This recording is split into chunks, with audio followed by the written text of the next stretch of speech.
Hey, what's up, guys? It's Gary coming back to you here from the Ramsey Custom Shop, and we are on part 6 of the paint booth build. And now we're getting on to some serious, more serious stuff here. We got those two outside walls, the one against the shop and the back wall completed.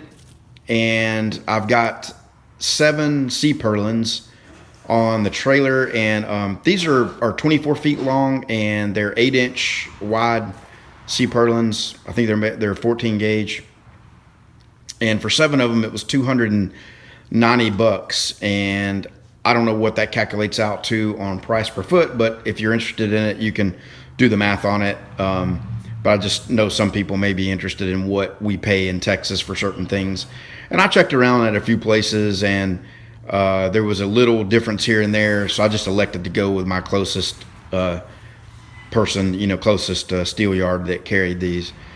So the first thing I was doing here is, well, first of all, this was a few months ago, and it was still hot, still in the middle of August, late August, I believe. And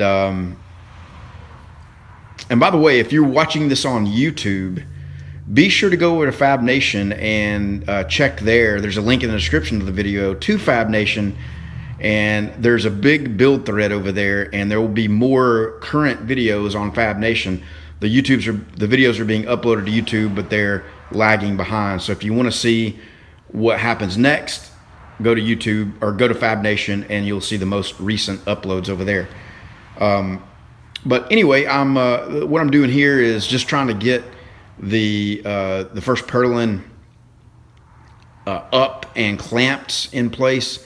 Like I said, they're 24 feet long, and my span there is only 18 feet, so I've got about 6 feet. I take that back. These are 20 footers, and I've got an 18.5 foot span, so I've got about 1.5 foot left. I take that back. So I did say it was 24 feet. They're actually 20 footers. But I do know that I basically have an 18-foot square here is what I'm working with.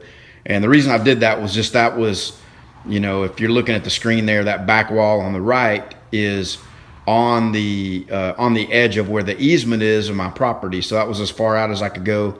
And then I couldn't go any further, back away from where the camera is pointing down there where you see my yellow dust collection because my AC unit and other stuff. So I kind of just had a little spot, and I just maximized it.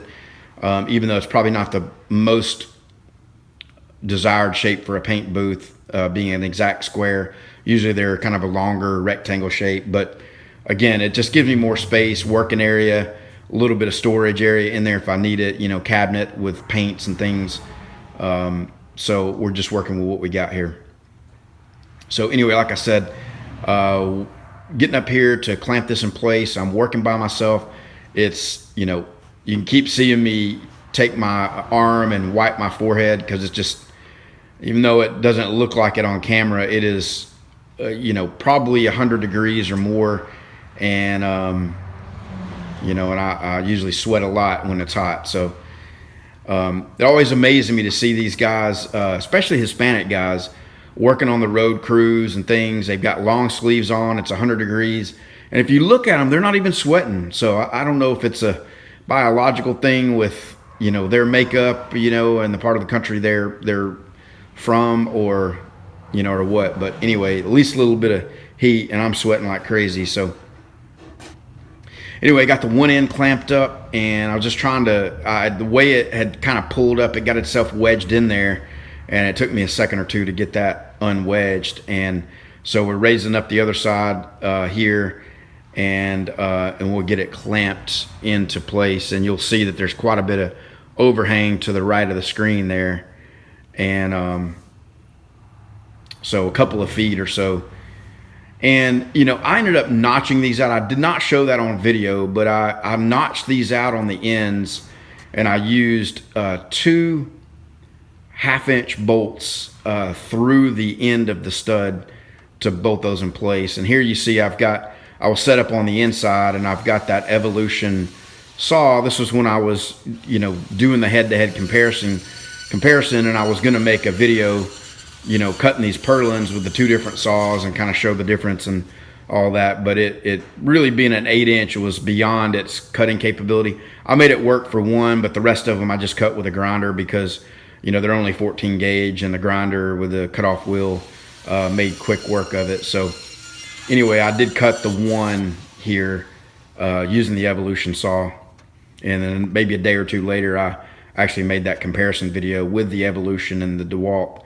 So all right, for you guys that watch my channel on a regular basis know that I'm out here working on getting the paint booth built. And so we've got our main joist here for the roof or the ceiling. And I don't know the exact terminology. I know these are C-perlins or Purlins. So, you know, we're gonna have 5 purlins going across here. And the air compressor just kicked on, so I'll come back and show you. Well, from here you probably can't hear it, but anyway, so I've elected to weld those cross purlins in place, and I need to get my welder out here, and I don't have any 50 amp outlets out here. I've got 220 30 amp outlets for the dust collector and the smaller air compressor, but no 50 amp. So I will go ahead and show you what I'm going to do now with the extension cord that we just made, and show you how we're going to get this going here. All right, guys, that's it for this video. You can see I'm up on the ladder, just got the tape measure, laying out my spacing for the cross purlins. I've got 5 of them. They're going to need to be 34 inches apart.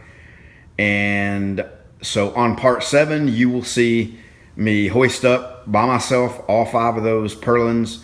I mean, they're just more bulky and awkward than anything. They're not really overly heavy, and I'm working with 8 or 9, 10 feet here, so it wasn't terribly difficult. But so I was getting those laid out at the end of this video, and so yeah, just be sure to come back and join us on part 7. Again, if you're watching this on YouTube, part 7 is already up on Fab Nation, so move over and go check it out over there. Yeah, so we'll see you on the next video. Thanks, guys. See you.